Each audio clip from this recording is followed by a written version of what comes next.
Oh, hey, hi, how are you? It's Tom Stewart. So I've been trying to think of different ways to add more content to this podcast. You know, some things for you to listen to in between my new stories. And of course, I want the content to be related to the paranormal. So I thought for this episode, I would give you a first-person review of my visit to Zak Bagans' Haunted Museum. For those of you who don't know, Zak Bagans is the main host and creator of the paranormal TV show Ghost Adventures. For quite a few seasons now, he and his team have investigated many haunted locations, and over those years, Zak has acquired quite a collection of strange and haunted objects. So many so that he decided to open a museum right there in his hometown of Las Vegas, Nevada. Now, if you're a big fan of the paranormal TV shows, or if you're a paranormal investigator yourself, you've probably heard there's a lot of drama between Zak and several other people in the paranormal field. Now, I don't know Zak personally, so I can't give any opinions about him really, or any of the others involved in all the hubbub. I've heard secondhand stories from friends of friends and such, but I have no personal knowledge of anything that has to do with Zak Bagans. However, it is no secret that I've never been a big fan of his show, Ghost Adventures. I just never agreed with the practices and techniques that he uses on his investigations. Now, I know most of it is just for show, trying to make investigating seem more exciting for television. But I always felt that the things that he does, like locking themselves in locations or in rooms, running from scary situations, or provoking, even challenging entities, I just felt those were all bad examples for those in the paranormal field. And let's face it, most paranormal investigators are inspired by the TV shows, and in many cases will try and imitate what they see on the TV. And I've always felt what Zak was doing on Ghost Adventures is not only impractical, but also unsafe. I'm also not a fan of most of the tools and gadgets he uses either, although I could say that about most of the paranormal shows. But most of all, I feel like some of the things he claims to be evidence of spirits might not actually be real. Now, I wasn't there, so I can't outright say he's faking things, but as someone with years of experience investigating and years of experience with audio and video, let's just say I find myself questioning a lot of the things on that show. So, with that in mind, I'm going to try and give you an impartial review of Zak Bagans' Haunted Museum. Now, I certainly didn't go to the museum as a fan, but I was really intrigued by the many items he has collected over the years. So, well, maybe I should add some music to this. I'm not a big fan of just hearing my voice dry like this. Let's see how this sounds. Yeah, that's a little better. So my review goes like this. Last June, my fiance and I went to Las Vegas for a week. We were there for one main reason, to get married. And on June 22nd, we tied the knot at a small Elvis chapel in Las Vegas. No, we didn't have Elvis marrying us, but it was an option. We had a nice quiet outdoor ceremony under a gazebo, just the two of us. No family, no friends, no guests, just the preacher and the photographer as witnesses. Exactly how we wanted it, and it was a perfect day. And when we were planning this trip, we knew we didn't have much time to do a lot of the things you'd want to do while in Vegas. We were arriving late on Monday and leaving early on Friday, and the wedding was on Wednesday, so we basically had Tuesday and Thursday, just 2 days to do touristy type things. So before we left, we both picked the one thing we each wanted to do the most while in Vegas. And my wife, she picked a romantic ride outside on the gondolas at the Venetian Hotel. And it was perfect. The sun was setting over the mountains as the driver was singing us songs in Italian, and we slowly floated around the lagoon. It was beautiful. And when it came time for me to pick what I wanted to do during our short stay in Las Vegas, I, being me, chose the Haunted Museum. I know, I'm quite the romantic. Now, as much as the paranormal is my thing, it's not really my wife's favorite thing. But she's my soulmate, so she agreed to go. But I knew she would end up liking it anyways.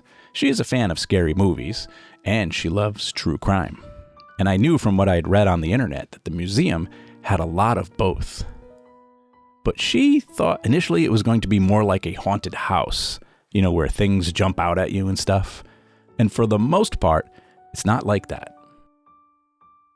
Now, I guess at this point, I should stop and give you a spoiler alert. If you've never been to Zach Bagan's Haunted Museum and you're hoping to go someday, and you don't want any of the attractions or surprises to be ruined, then you should probably stop listening now. But if you've already been, or you're not concerned with spoilers, keep listening, as I'm going to give you a deep dive into my thoughts about some of the attractions that I found inside, and I'm also going to do my best to describe them and give some history and details about them, from what I know, according to my research and knowledge. Now, the museum isn't on the Las Vegas Strip, but it's not too far off the beaten path, so it's a short Uber ride to the mansion.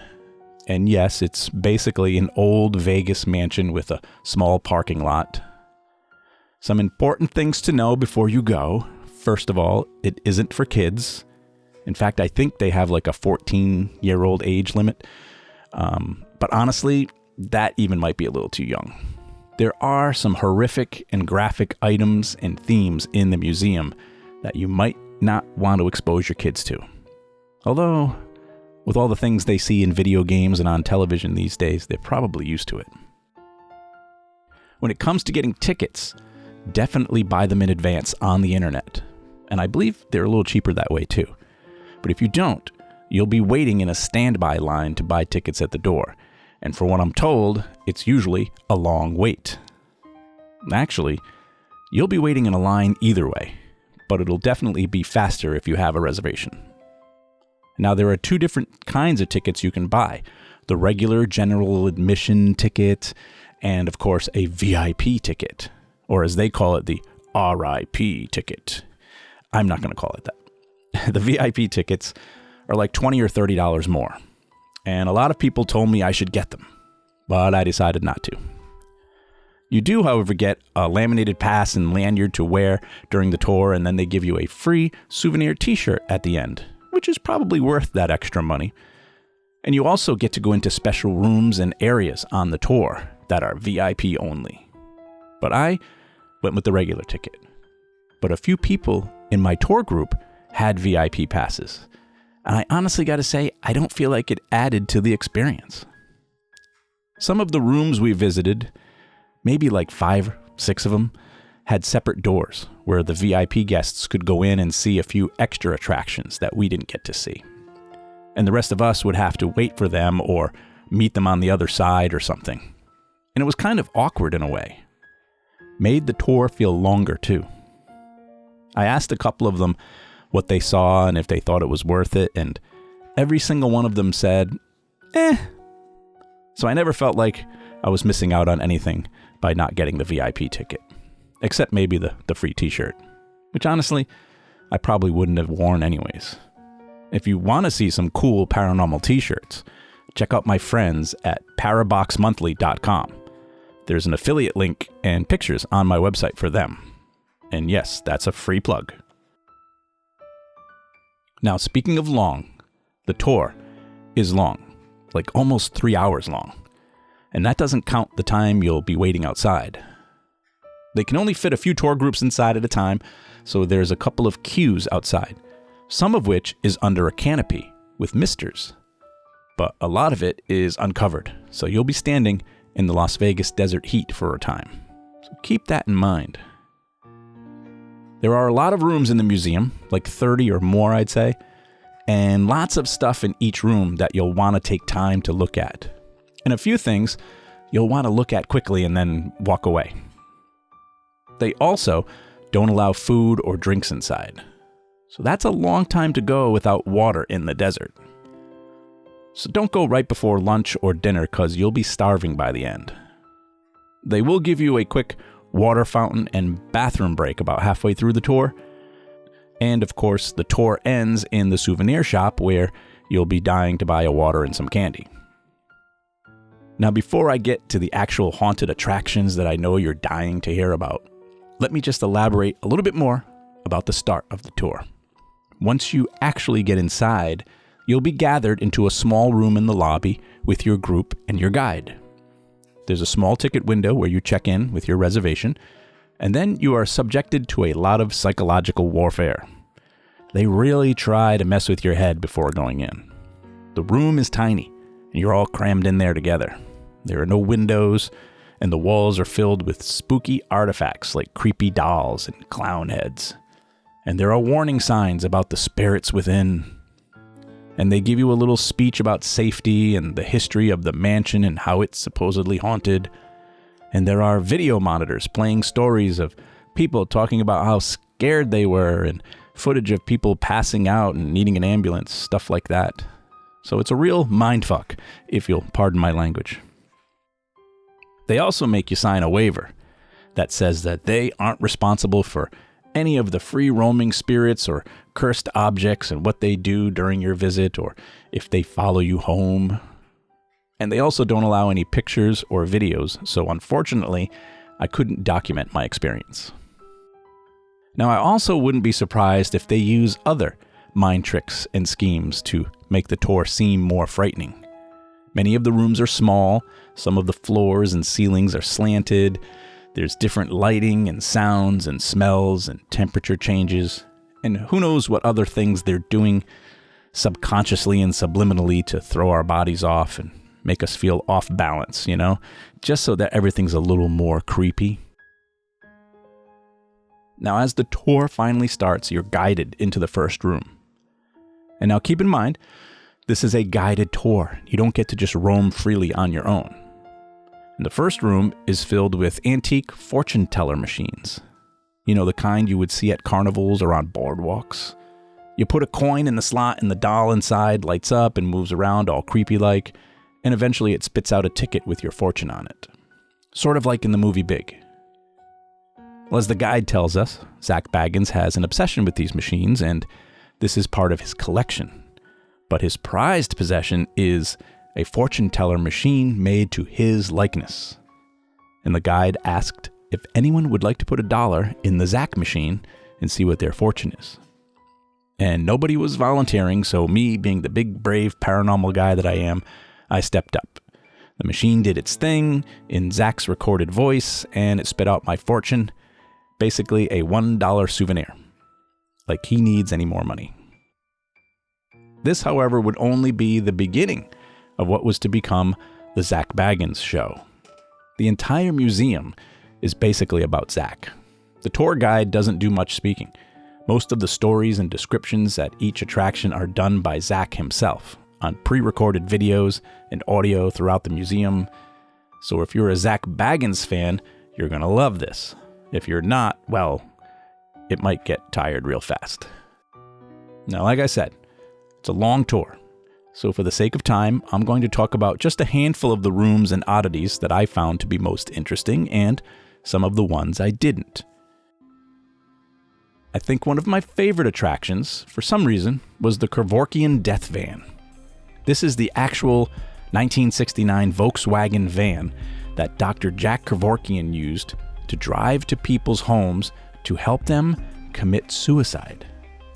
Kevorkian was a controversial figure back in the 80s and 90s. He was very outspoken throughout his medical career about his opinion on people having the right to terminate their own lives if they are suffering from an uncurable disease or some medical condition. But in most states, this isn't allowed, at least not at the time. So Kevorkian became what he called a death consultant. He would give people instructions on how to safely and painlessly commit suicide. He even created several euthanasia devices that with the simple push of a button, a person could achieve their goal of ending their life. And for several years, he equipped his VW van with a bed and equipment that would allow these people to comfortably pass away by their own wishes. Now, there was a lot of debate back and forth for years on this topic, and Kevorkian was eventually convicted and jailed for doing this. And even though it's not haunted or cursed, it's still pretty creepy to be standing there in the room next to that van that people died in. The side door is open too, so you can see the old hospital-style bed and the apparatus inside, and there's some pictures of his patients. And if I remember correctly, the headlights to the van were lit up too. One of the better true crime attractions in the museum is the Charles Manson room.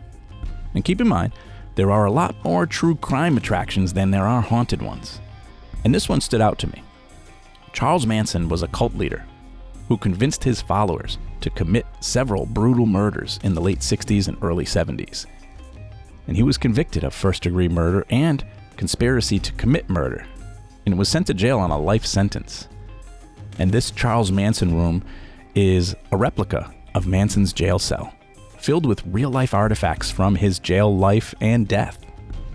The collection includes personal items like one of his prison uniforms, some of his drawings and letters, even his dentures. There's even some leftover bone fragments from his cremation, which was gifted to Zach Bagans by Manson's grandson, who said that the items were causing paranormal activity in his home. But one of the creepiest displays is a painting someone did of Manson that uses his cremated ashes for the eyes. Kind of weird. The museum also has a lot of memorabilia from serial killers, like Ted Bundy's glasses that he wore as a disguise, and the actual cauldron that Ed Gein used to boil the skin off the bodies of people he murdered and the corpses of the bodies he stole from graveyards.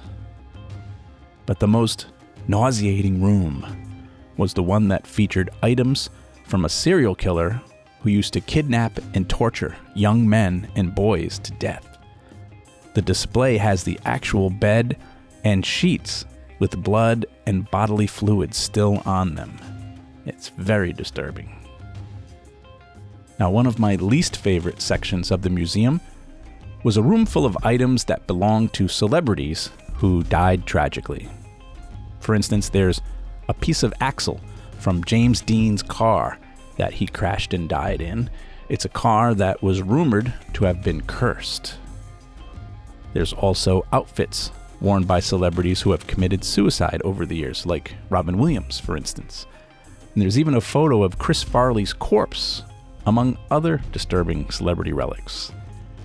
Just being in that room, everything just felt heavy.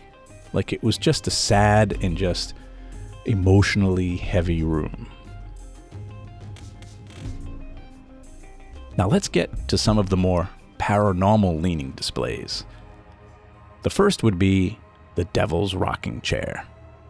Now this is supposedly the actual rocking chair that famed demonologists Ed and Lorraine Warren conducted an exorcism of a demon trapped inside a little boy. It's known as the Devil in Connecticut story, and it even became a famous court case and is the premise for one of the Conjuring movies. Now, they don't let anyone sit in the rocking chair anymore, supposedly because bad things would happen to people who do. But I kind of wanted to sit in it anyway, so I snuck in and... No, I didn't. I'm just joking. My wife would have freaked out if I'd sat in that chair. But it is pretty freaky to see. Then there's the haunted doll named Peggy, who you need to be polite to and say hello and goodbye as you visit, or she might get angry. Peggy is supposedly possessed by the spirit of an Englishwoman born in the 1940s, and spirit mediums claim her spirit lives in the doll and is restless and frustrated. And I would be too if I was on display at a museum. You're told not to look into her eyes. They say if you stare at her for too long, it can cause you to have anxiety, headaches, or even a heart attack. Some workers and guests claim to sometimes hear voices coming from that room. So I went in and I said my respectful hello and goodbye and just gave her a quick nod as I looked into her eyes briefly. I think she liked me. Another room I found interesting had a staircase in it as a display, a staircase that you can't walk on. This creepy set of stairs is on the other side of a partition, so you can look over, but you can't access it. And apparently, this is the actual staircase from what's known as the Demon House. This was a house in Indiana that had a nasty spirit who tormented a family who lived there. It's supposedly the most frightening investigation of Zach's career. So much so that he bought the house and had it demolished. But he saved the staircase for his museum, I guess. And he even made a documentary about the investigation called Demon House. I wish he hadn't torn it down. I would have liked investigating there.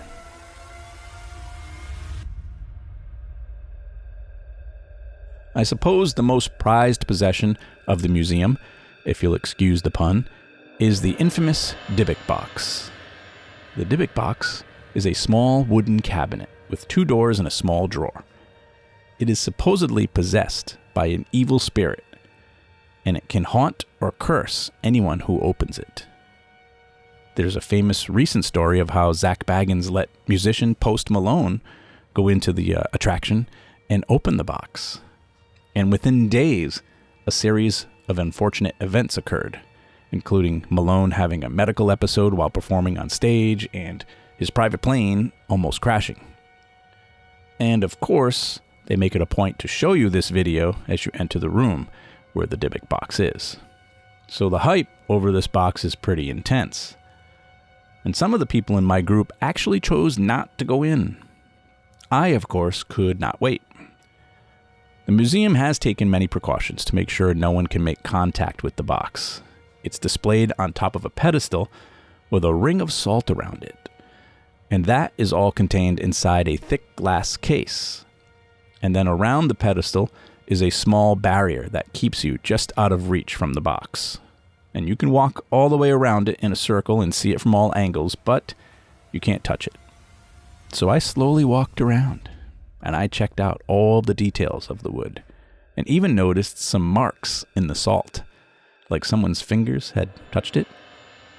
Now, I'm not a medium or a psychic or anything, but I definitely felt weird looking at this box. It kind of felt like someone was watching me. Now, of course, there are a lot of other attractions in the museum as well, but I don't want to go on for too long. My final review is this. I mostly enjoyed the museum, but I don't think it's for everyone.